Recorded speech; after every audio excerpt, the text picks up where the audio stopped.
Oke, tadi udah ngobrol-ngobrol sama Mas Fitra tentang apa sih yang dilakukan saat ini aktivitasnya ya. Terus sekarang kita mau tanya tentang sesuatu yang lebih serius. Kita bicara mengenai keberlanjutan atau sustainability.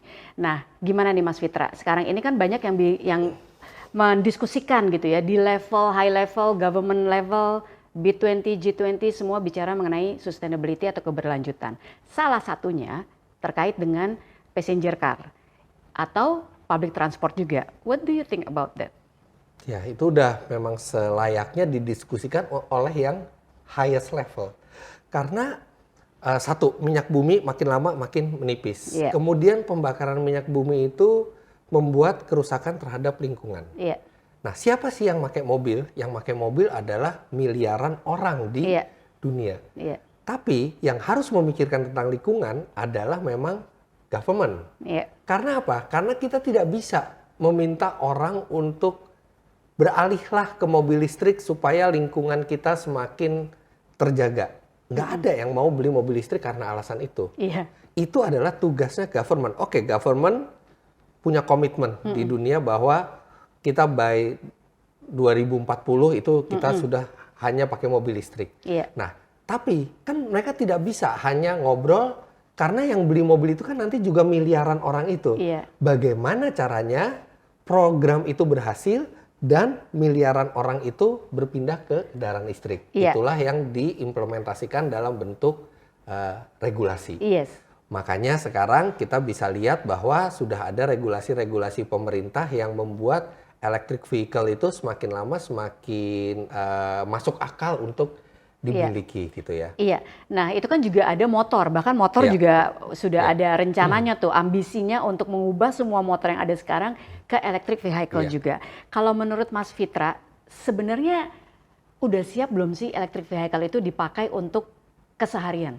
Untuk sehari-hari dalam kota itu sudah lebih dari siap untuk Indonesia. Dalam kota ya. Iya. Karena apa? Satu, PLN itu kelebihan energi. Iya. Kemudian kendaraan listrik itu sangat praktis ketika kita ngecas setiap hari di rumah. Oke.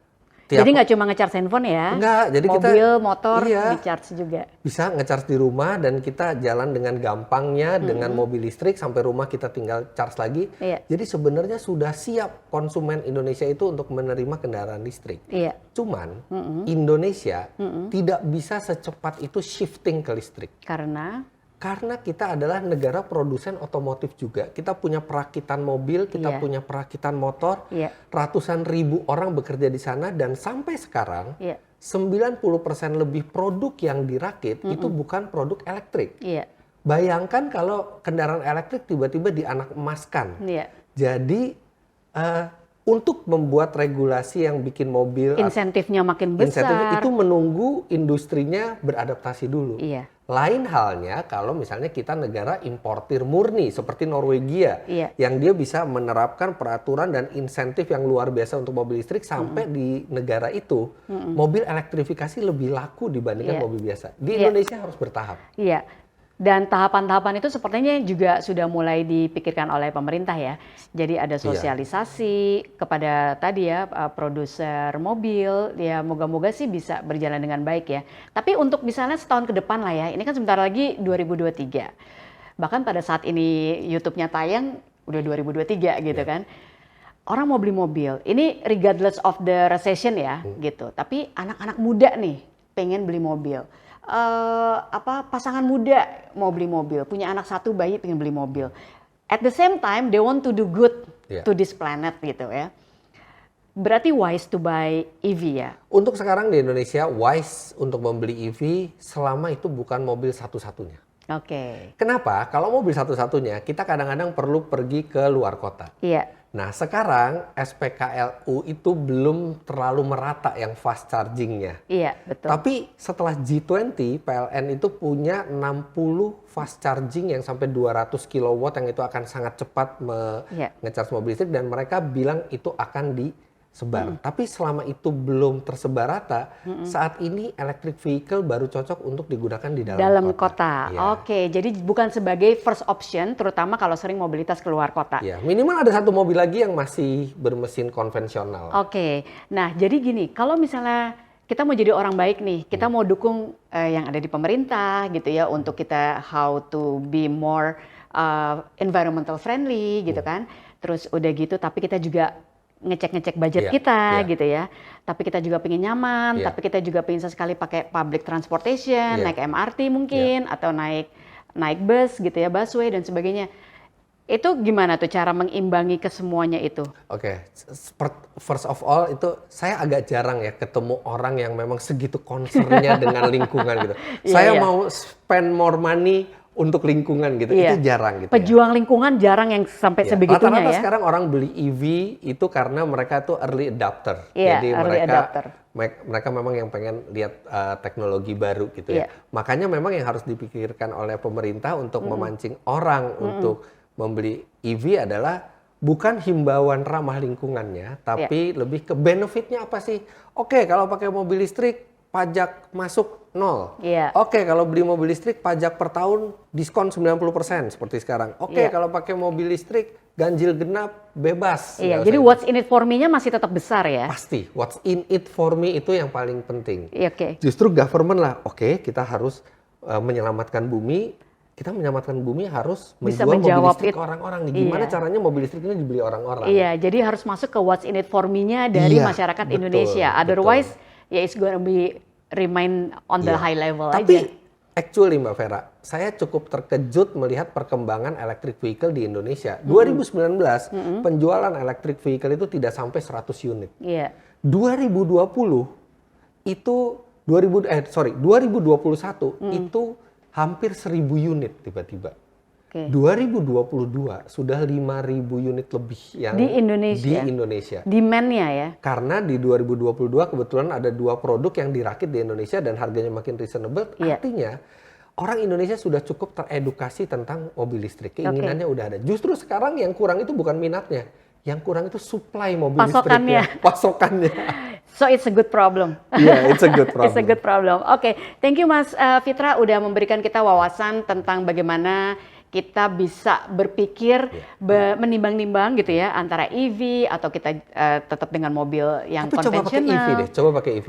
Is it good? Is it nyaman? Saya udah 2 tahun pakai EV dan saya puas sekali bukan karena saya berkontribusi untuk lingkungan. Itu adalah bonusnya, tapi praktis, nggak perlu ada waktu terbuang buat ke SPBU karena semuanya di rumah. Sangat murah menjalankannya. Habis itu yang satu yang tidak ternilai harganya adalah nggak perlu lihat tanggal ini tanggal ganjil atau tanggal genap, pakai aja tiap hari pasti bisa. Karena ada insentif dari pemerintah itu ya, ganjil genap itu nggak berlaku. Dan di Amerika sebenarnya kemarin saya sempat ke sana, Mas Fitra juga sempat ke sana. Nggak ketemu ya? Kita nggak ketemu ya. Nah itu ternyata kayak Uber dan sebagainya, semuanya juga udah banyak yang shifting to EV gitu. Karena mereka melihat bahwa secara bisnis juga itu lebih menguntungkan buat mereka ya. Karena apalagi kan lagi mahal banget tuh bensin. Apalagi kalau lihat nggak, kalau di Amerika itu mobil listrik yang paling banyak itu Tesla. Tesla membuat supercharger. Jadi Tesla supercharger tuh banyak sekali. Jadi orang tuh dapat ngecharge itu cepat sekali. Dan pada tahun 2018 pada saat pertama kali Tesla itu mau jual besar-besaran, itu ada package di Amerika pembelian Tesla gratis listrik seumur hidup asal di superchargernya Tesla. Hanya untuk pembelian yang tahun itu. Itu bikin volume yang pakai Tesla langsung meningkat. Tapi kan di situ membuktikan bahwa orang akan membeli mobil listrik ketika ada benefitnya buat mereka. Apalagi dengan kata-kata lifetime ya, seumur hidup. Ya udah kan berarti udah nggak usah mikirin apa-apa lagi gitu ya. That's a very smart move. Kira-kira kalau kayak gitu bisa nggak diimplementasikan di Indonesia? Bisa aja, tinggal ada yang mau apa enggak gitu kan. Bisa aja, tinggal mau apa enggak. Toh sebenarnya listrik itu kan sangat murah di Indonesia. Hanya 1.000, tidak sampai 2.000 rupiah per kilowatt hour. Sedangkan 1 kilowatt hour mobil listrik sekarang, mobil listrik modern tuh bisa jalan sampai 7 sampai 10 km hanya dengan 1.700-an rupiah lah. Jadi satu lagi nih ada insight dari Mas Fitra bahwa naik mobil EV itu memang nyaman gitu ya. Nggak ada suara. Nggak ada suara, Nggak ada getaran. Tenaganya instan. Tiga hal ini kan yang semua pabrikan mobil berusaha, mesinnya makin halus, mesinnya makin nggak ada getaran, mesinnya makin tenaganya makin besar. Iya, tapi katanya kalau kayak begitu nanti kita jadi nggak tahu ya, tiba-tiba keserempet aja karena nggak ada suaranya. Enggak juga. Enggak ya. Buktinya kalau misalnya nggak ada suara, mobil orang yang pakai Rolls Royce juga nggak semuanya nabrak kok, padahal nggak ada suaranya. Iya, mungkin itu nanti kalau ke motor kali. Nah motor itu nantinya akan ada regulasi, baik untuk mobil atau motor. Itu harus ada suara buatan. Harus ada suara buatan. Itu regulasi. Jadi ada suara buatan untuk memperingatkan pejalan kaki di sekitar. Iya, benar-benar. Dan nggak boleh tuh pakai earphone. Kalau pakai earphone memang tidak disarankan ketika kita lagi di jalan, baik kita nyetir maupun kita jalan kaki pakai earphone. Betul. Apalagi yang pakai noise cancellation. Iya, udah deh, itu bahaya banget untuk di jalan ya. Oke. Setelah ini, karena ini podcastnya fokusnya adalah ke komunikasi, jadi kita nanti akan masuk ke bagian strategi komunikasinya Mas Fitra Eri.